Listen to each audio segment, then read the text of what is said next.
तब हम समानता की बात करेंगे, बंधुता की बात करेंगे। और तीसरी बात करुणा की है। और करुणा का अर्थ क्या है? कल्याण की भावना। एक बौद्ध अनुयायी होने के नाते हमारे मन में कल्याण की भावना होनी चाहिए। किस लिए? ताकि जो दुखी लोग हैं, पीड़ित लोग हैं, हम उनका कल्याण कर सके, उनका भला कर सके। आज सभी लोग देश में भारत के संविधान पर जो संकट आ रहा है उसको लेकर बड़ी चिंता जाहिर करते हैं। 96,000 स्कूल बंद हो गए, प्राइमरी स्कूल। अभी कुछ दिन पहले मैं किसी गांव में गया तो मुझे पता लगा उस गांव का प्राइमरी स्कूल ही बंद हो गया।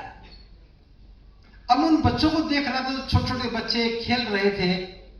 सभी के माँ बाप प्राइवेट में नहीं पढ़ा सकते, सभी के माँ बाप बाहर पढ़ने नहीं भेज सकते। अपनी आंखों के सामने बच्चों का भविष्य धूमिल होता नजर आ रहा था। क्या हमारी संवेदनाएं नहीं जागनी चाहिए कि सरकार के रहमो करम पर आप कब तक बच्चों के भविष्य की बात करेंगे? सरकार के रहमो करम पर हम कब तक अपने बच्चों के भविष्य का सौंपन संजोकर बैठे रहेंगे? एक सिद्धांत हमारे सामने है, एक घटना हमारे सामने है। एक पिता के मन में इच्छा पैदा हुई कि मेरा बेटा पढ़ करके बड़ा आदमी बने।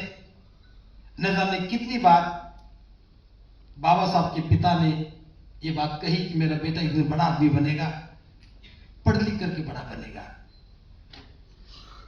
और उनकी इच्छा पूरी हुई।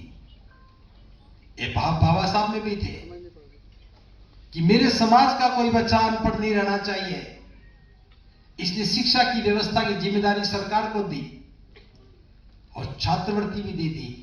बाबा साहब छात्रवृत्ति को जानते थे, उस छात्रवृत्ति की वजह से विदेश पढ़ने गए थे। भले ही छात्रवृत्ति एक अनुबंध के आधार पर थी और बाबा साहब ने हमें छात्रवृत्ति दी, कोई अनुबंध नहीं है, लेकिन नैतिक ईमानदारी हमारा अनुबंध है। आज अगर धम्मभूमि का एक परिवार, बौद्ध परिवार, एक एक बच्चे की शिक्षा का दायित्व निभा ले, अपनी आमदनी में से एक बच्चे की फीस भरने का काम शुरू कर ले, इस देश के सारे स्कूल भी बंद हो जाए, तब भी हम अपने बच्चों के भविष्य को बचा पाएंगे। तैयारी तो करो। हमारे प्रयासों से मान लो कि 1000 बच्चों का भविष्य बचता है, तो एक संदेश देश में जाएगा कि धम्मभूमि ने प्रयास किया था, 1000 बच्चों का जीवन बचाया। और भी हमारी बात सुनेंगे, समझेंगे और प्रयास होगा। और ये प्रयास कभी आंदोलन भी बन जाता है और फिर सरकार सोचने लगेगी कि शिक्षा से वंचित नहीं किया जा सकता। हमें समाज के बारे में चिंतित होना है तो कुछ करना भी पड़ेगा। हमें छात्रवृत्ति को देना पड़ेगा। सरकार छात्रवृत्ति बंद कर दे, कोई बात नहीं, हम अपनी कमाई में से छात्रवृत्ति लौटाना शुरू करें। ये बौद्धिक विकास के बिना संभव नहीं है, ये मानसिक विकास के बिना संभव नहीं है। हम कल्याण की भावना से अगर काम करेंगे तो लोग हमारे साथ खड़े होंगे। हमें कुछ नहीं चाहिए, क्या चाहिएगा? आज तक कोई दुनिया में कुछ लेके गया है क्या? ये करना ही तो है।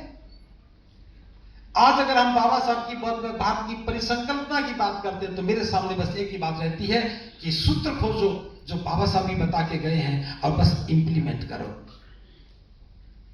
हमें लोगों का बौद्धिक विकास करना है, जीवन निर्माण करना है, मानसिक बदलाव करने हैं। जो पैसा हम बर्बाद कर रहे हैं विवाह शादियों के नाम पर, धार्मिक आयोजनों के नाम पर, बस समाज को यह बताना है इस धन से तुम्हारा कल्याण कैसे होगा, इस धन से विचार बदलने के बाद जीवन कैसे बदलेगा। आज जो भिक्षु संघ सामने बैठा है, इनका विचार बदला तब ये मार्ग चुना। इस संख्या थोड़ी लगती होगी, लेकिन आप में से जिसका विचार बदलेगा वो भी यहां बैठेगा। भिक्षुणियों का विचार बनेगा तो भिक्षुणियां भी बनेंगी। तो ये जो 2 निर्माण की मैं बात कर रहा हूं, ये निर्माण आसान नहीं है। जीवन निर्माण सबसे मुश्किल काम है। क्यों है? क्योंकि करने वाले को भी नहीं पता होता कि ये होगा कैसे।